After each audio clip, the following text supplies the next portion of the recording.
ये कहानी है दिल की धड़कनों की रफ्तार बढ़ा देने वाली उस मैच की, जिस मैच में चेन्नई सुपर किंग्स के कप्तान महेंद्र सिंह धोनी ने भी मान लिया था हार, लेकिन फिर मुंबई के वानखेड़े में ब्रेवो ने कर दिया था ऐसा चमत्कार कि मुंबई से जीता हुआ मैच छीन लिया था चेन्नई ने। रोमांच से भरी इस थ्रिलर मैच का पूरा हाईलाइट वीडियो मैं आपको दिखाने वाला हूं, लेकिन आगे बढ़ने से पहले आपसे गुजारिश है कि इस वीडियो पे एक लाइक जरूर दीजिएगा और चैनल पे नए हैं तो चैनल को सब्सक्राइब करना भी बिल्कुल मत भूलिएगा। साल 2018 के आईपीएल के तहत मुंबई और चेन्नई की टीम एक दूसरे के आमने सामने खड़ी थी। ये मैच मुंबई के वानखेड़े के मैदान पर खेला जा रहा था, जहां चेन्नई ने टॉस जीतकर पहले गेंदबाजी करने का फैसला किया और रोहित शर्मा के साथ एविन लुइस ने मुंबई की पारी की शुरुआत करी। वहीं चेन्नई की तरफ से दीपक चहर को पहला ओवर डालने का जिम्मा दिया गया, जहां रोहित शर्मा ने पहले ओवर में ही एक बेहतरीन हिटमानिया शॉट खेलकर 4 रनों से अपना खाता खोला। लेकिन फिर दीपक चहर ने एविन लुइस को बिना खाता खोले ही पवेलियन का रास्ता दिखाते हुए मुंबई को पहला झटका दे दिया था। पर दूसरी छोर से हिटमैन ने शेन वाटसन को आड़े हाथों में लेते हुए बॉल को जोर से हवा में उठाकर मारा और गेंद उड़ते हुए मैक्सिमम के लिए सीधे दर्शक दीर्घा में जा गिर पड़ी। और उसके अगले ही गेंद पे रोहित एक और बड़ा शॉट लगाना चाहते थे, पर इस बार गेंद बल्ले की ऊपरी हिस्से में लगी और शेन वाटसन ने रोहित को आउट करके मानो मुंबई की धड़कनों को ही रोक दिया था। लेकिन फिर सूर्य कुमार यादव ने मुंबई की पारी को संभालते हुए एक बेहतरीन छक्का जड़ते हुए मुंबई के स्कोर को 5 ओवर की समाप्ति के बाद 36 रनों तक पहुंचा दिया था। दूसरी छोर से सूर्या का साथ दे रहे थे ईशान किशन। फिर तो दोनों छोरों से ईशान और सूर्या सीएसके के गेंदबाजों पर बरस पड़े थे और बैक टू बैक बाउंड्री की झड़ी लगाना भी शुरू कर दिया था। और इन दोनों बल्लेबाजों की ताबड़तोड़ बल्लेबाजी से देखते ही देखते मुंबई का स्कोर 10 ओवर की समाप्ति के बाद 75 रनों तक जा पहुंचा था। वहीं 11वें ओवर में सूर्य कुमार यादव ने ब्रेवो को क्लच में लेते हुए एक चौका और एक छक्का लगाते हुए मुंबई के स्कोर को 88 रनों तक पहुंचा दिया था। और फिर 12वें ओवर की पहली गेंद पर ही सूर्या ने एक और बेहतरीन चौका जड़ते हुए मुंबई के स्कोर को तेजी से आगे बढ़ाना स्टार्ट कर दिया था। और सूर्या ने शेन वाटसन के उस ओवर में बैक टू बैक 3 चौके और ठोक डाले। लेकिन फिर वाटसन के ओवर की आखिरी गेंद पर सूर्या छक्का मारने के प्रयास में बाउंड्री पर हरभजन सिंह के हाथों में कैच दे बैठते हैं। हालांकि उसके बाद पांड्या ने अपर कट मारते हुए एक चौका जरूर लगाया, लेकिन फिर इमरान ताहिर ने ईशान किशन को भी कैच आउट करवा करके मुंबई को चौथा झटका दे दिया था। तब मुंबई की पारी को संभालने का जिम्मा 2 भाई हार्दिक पांड्या और कुणाल पांड्या के हाथों में थी। जहां बड़े भाई कुणाल पांड्या ने वानखेड़े के मैदान पर आतिशबाजी करते हुए पहले तो एक चौका मारा और फिर उसके अगले ही गेंद पर गेंद को उठाकर मैक्सिमम के लिए दर्शक दीर्घा में भेज दिया और फिर ओवर की आखिरी गेंद को भी सीमा रेखा के बाहर भेज कुणाल पांड्या ने मारकूट की खातिरदारी में कोई कमी नहीं छोड़ी थी। फिर तो कुणाल का बल्ला वानखेड़े के मैदान पर इस कदर बोला कि चाहे स्पिनर हो या फास्टर, कुणाल पांड्या ने हर एक सीएसके के गेंदबाज पर कहर बरसाते हुए चौके छक्कों की झड़ी लगाना शुरू कर दिया था।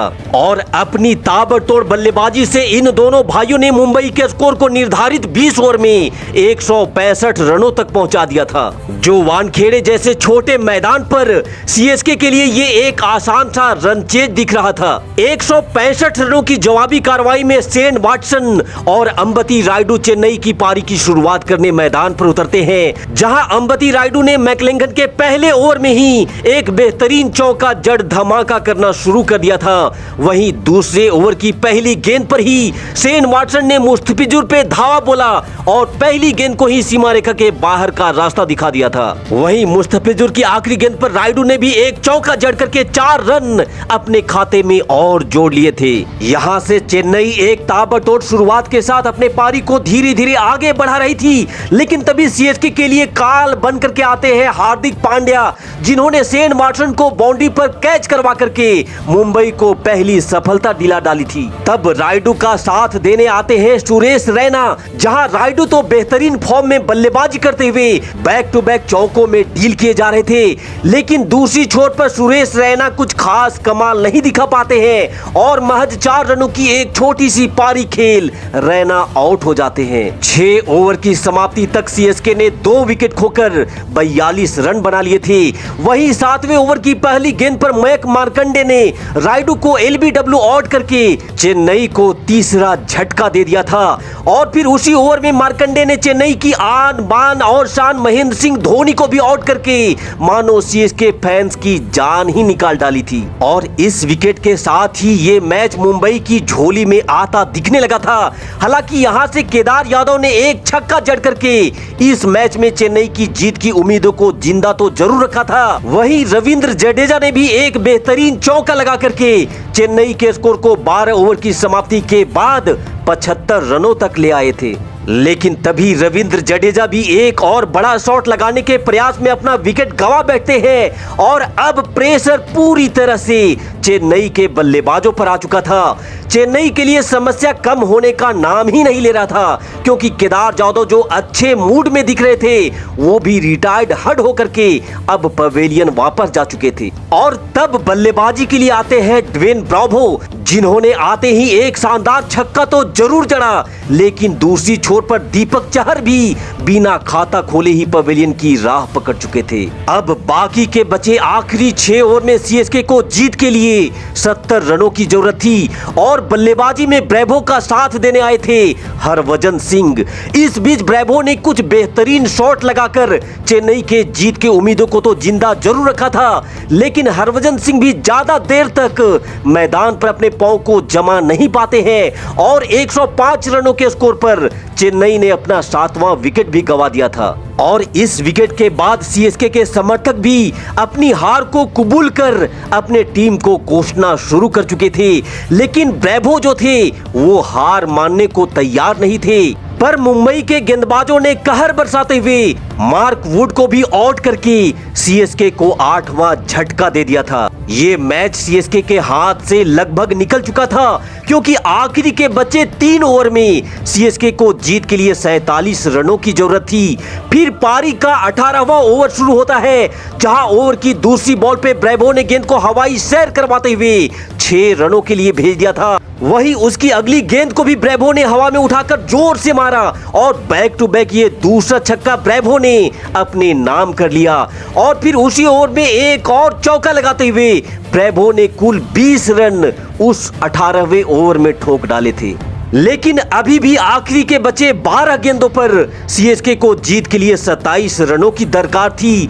फिर पारी का 19वां ओवर डालने आते हैं हार्दिक पांड्या, जहां ब्रेवो ने हार्दिक की पहली गेंद पर हवाई फायर करते हुए गेंद को मैक्सिमम के लिए भेज दिया था। उसके बाद तो ब्रेवो हार्दिक पे ऐसे बरसे कि ब्रेवो ने बैक टू बैक 2 और छक्के हार्दिक के उस ओवर में जड़ डाले थे। लेकिन फिर ओवर की आखिरी गेंद पर ब्रेवो एक और छक्का लगाने के प्रयास में आउट हो जाते हैं और अब सीएसके को जीत के लिए आखिरी ओवर में 7 रनों की जरूरत थी। और केदार जाधव जो रिटायर्ड हड होकर के बाहर चले गए थे, उन्हें अब बल्लेबाजी के लिए वापस बुलाया जाता है, जहां 20वें ओवर की तीसरी गेंद पर केदार यादव ने एक शानदार छक्का जड़ते हुए स्कोर को बराबर पे ला दिया था। और फिर उसके अगली ही गेंद पर केदार जाधव के एक खूबसूरत चौके के साथ सीएसके ने मुंबई से जीता हुआ ये मैच छीन लिया था।